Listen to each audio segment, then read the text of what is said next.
You know that feeling when something just doesn't click?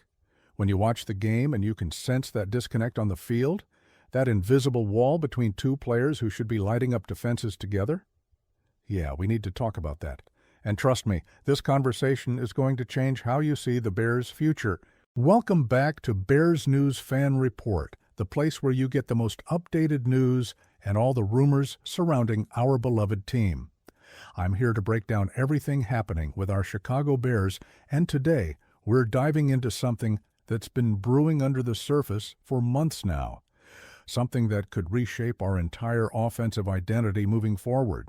Stick with me because what I'm about to share might shock you, but it's a conversation we absolutely need to have as Bears Nation. Let me paint you a picture. Remember 2023? DJ Moore was absolutely electric.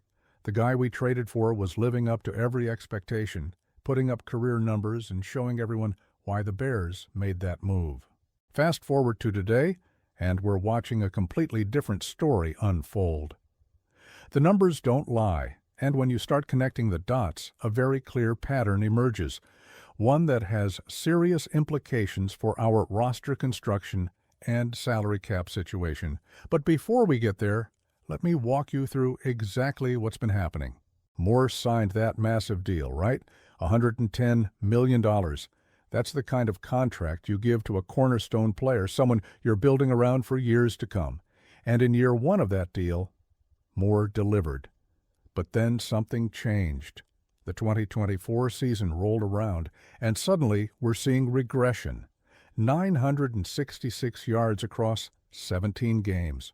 Now, that's not terrible by any means, but it's a significant drop from what we saw the year before. You could chalk it up to various factors. Maybe the offense was still finding its identity.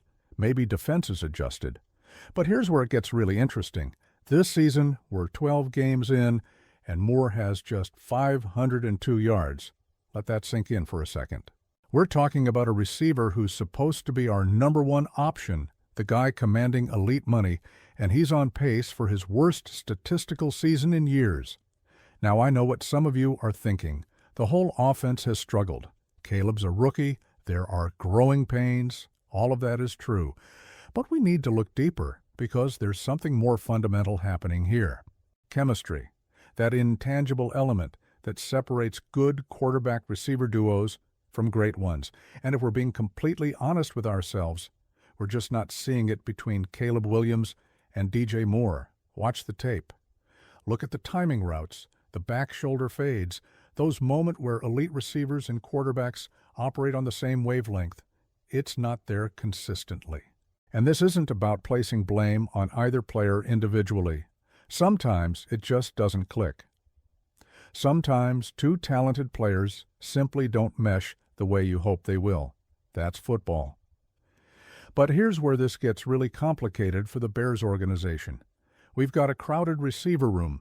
Rome Odunze is developing nicely. Keenan Allen was brought in to provide veteran leadership.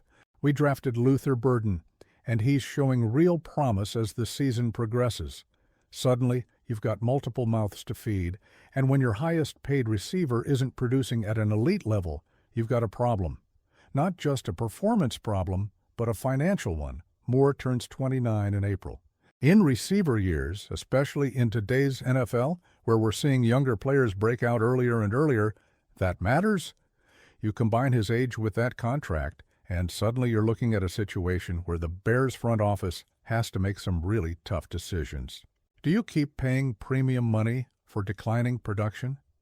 Do you hope the chemistry develops, or do you start exploring other options? Now, here's where this story takes a turn that I know is going to generate some strong reactions.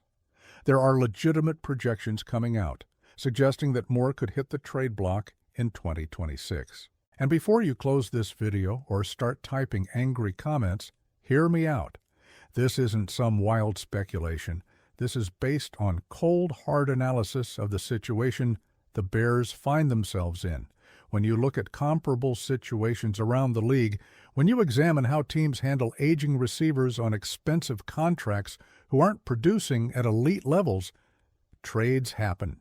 It's the business side of football that we don't always like to acknowledge, but it's reality. Think about Amari Cooper. He's been traded twice in recent years, fetching everything from a fifth-round pick when Dallas essentially moved his salary to a third-round pick when Cleveland capitalized on a receiver-needy team. Moore falls into a similar category. The Bears probably aren't getting a first-round pick for him at this point. The production isn't there to justify it, and the contract makes it complicated. But somewhere between a third and fifth-round pick, that's realistic. That's the range we're looking at if Chicago decides to move on. And here's the thing that might surprise you. The Bears can actually afford to make this move. They're not in a position where trading Moore would cripple the offense. Think about it.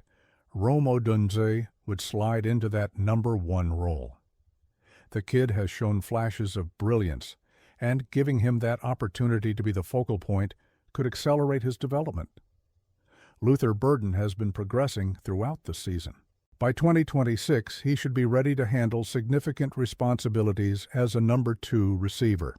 You've still got depth pieces, and the draft always provides opportunities to add more talent. But wait, there's more to consider here.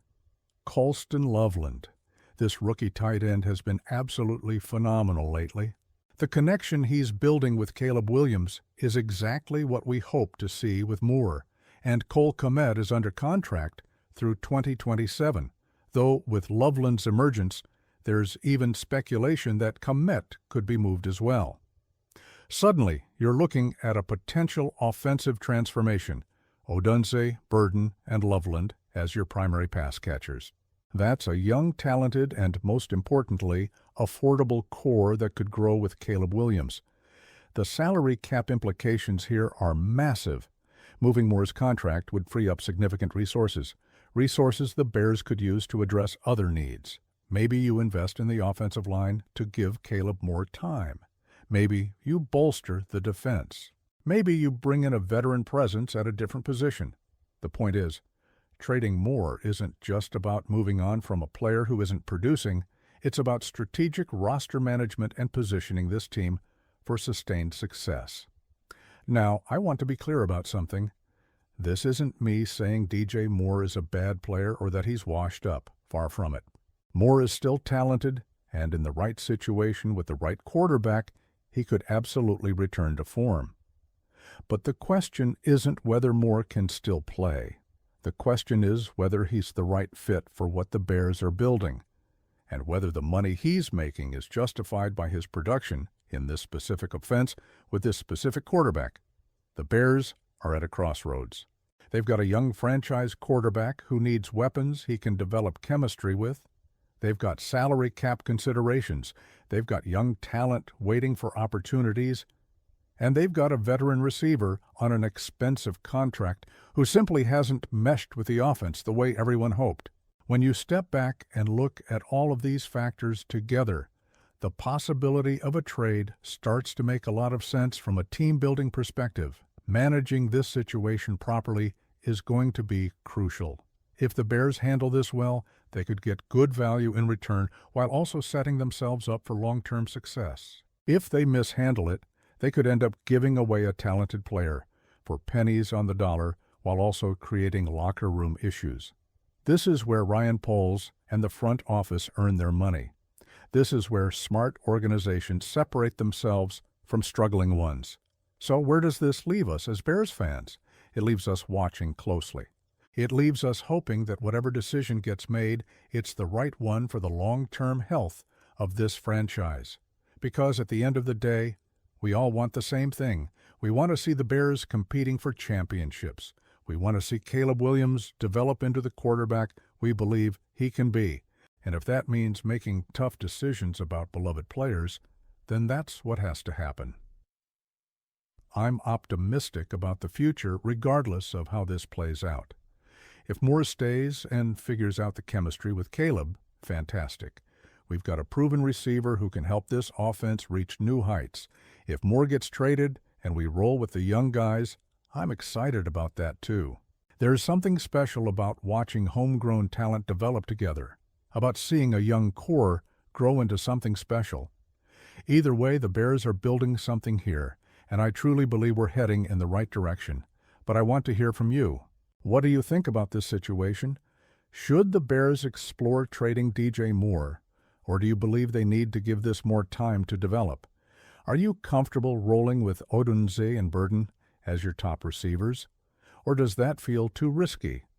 Drop your thoughts in the comments below because this is a conversation that Bears Nation needs to have together.